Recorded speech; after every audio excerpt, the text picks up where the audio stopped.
in the border city of Brownsville.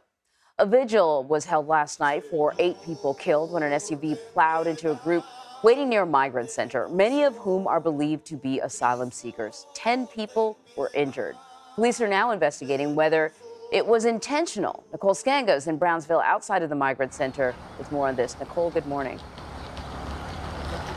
Anne-Marie, good morning. And another tragedy, this time in the border community here in Brownsville, Texas. We spoke to the manager of this nearby shelter that had been housing migrants. She told us that most of the victims who were killed were Venezuelan men, and they were en route to their future homes. After long and often difficult journeys into the United States, they were just a bus and a plane ticket away from their lives here in America.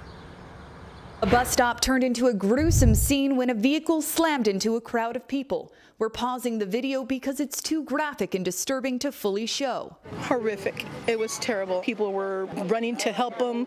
The bodies were all over the place. The victims were lined up along the road outside the Osnum homeless shelter when the SUV struck them around 8:30 a.m. Witnesses say the driver then tried to flee but was detained by others at the scene. There's reports that are going out that he was driving recklessly. There's others saying that he was intoxicated, and there's others saying that he was intentional. 7 people died at the scene, 1 died at a nearby hospital, and several others remain in critical condition.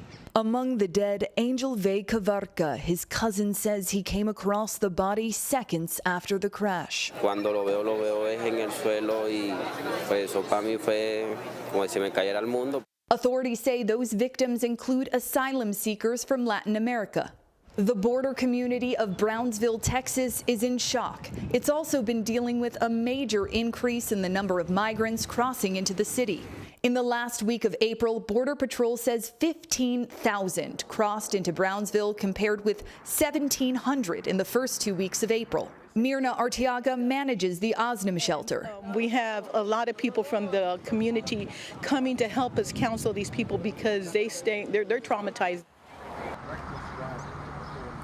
The driver, who has not been identified other than being a Hispanic male, is in custody at an area hospital. Police say he's not cooperating, but they've ordered a toxicology report to determine if he was under the influence. Anne-Marie? So, Nicole, let me ask you, we're talking about, migrants. I wonder if that presents a challenge in terms of identifying these victims or getting in touch with next of kin. Yeah, Anne-Marie, there is a long road ahead for identifying these victims, and this is where federal authorities come in. U.S. Border and Customs here on the scene yesterday, and they will be working alongside the Brownsville police, alongside the FBI as this investigation unfolds. They will be determining the nationalities of some of these victims, their names, reaching out to family members. We are aware of at least some family members who have learned of the loss of their loved ones at a vigil held across the street at that migrant shelter that we talked about, that shelter that was housing migrants. We met the cousin of Angel V. Cavarcas, who told us that he bore witness to the horrific crash just seconds after that crash, coming to collect his backpack, grieve his cousin's life. And so we are learning the names. We are getting an update from law enforcement later today, but it would not surprise me if we did not learn every single name at that time. Police continuing to work with CBP on this. Yeah, this is tough. And so in regards to the suspect, I know that, we sort of don't know a lot at this point, but, is there anything more about what people witnessed or anything that authorities have told us about the suspect? Yeah, very few details regarding the suspect, in part because police tell us he's not cooperating. He is in custody. He's recovering at the hospital, but he has not been cooperative. Of course, we know the FBI is also here with the Brownsville police, and they're going to continue to try to get as many details as they can. You heard about that toxicology report that's been ordered to determine if the suspect had alcohol in his system. He was charged with reckless driving yesterday, but police do anticipate more charges there. They are looking into whether or not this is intentional, and witnesses on the scene tell us that he, after the crash, got out of his vehicle. He tried to flee the scene. He was yelling obscenities at the victims before individuals here were able to surround him and sort of detain him here, Anne-Marie. Wow. And you mentioned the vigil that you had gone to last night. You know, as you point out, this is a community that's been dealing with an influx in migrants. I wonder about the resources. I mean, do they have the resources not only to deal with this influx, but now this additional tragedy?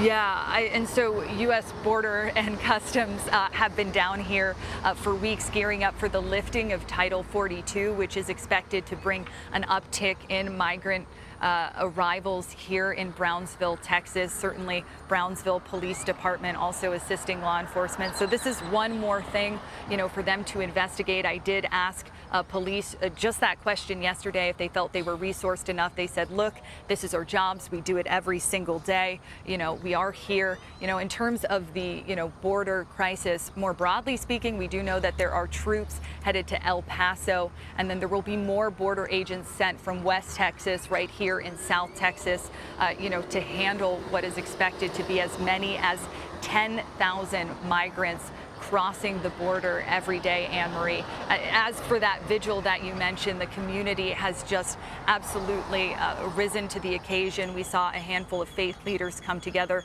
to hold yesterday's mass, and it should be noted that at the scene itself, witnesses say part of the reason the driver did not get away is that so many sprang into action coming across the street from the shelter to make sure that that individual was detained and that police could get to the scene in time.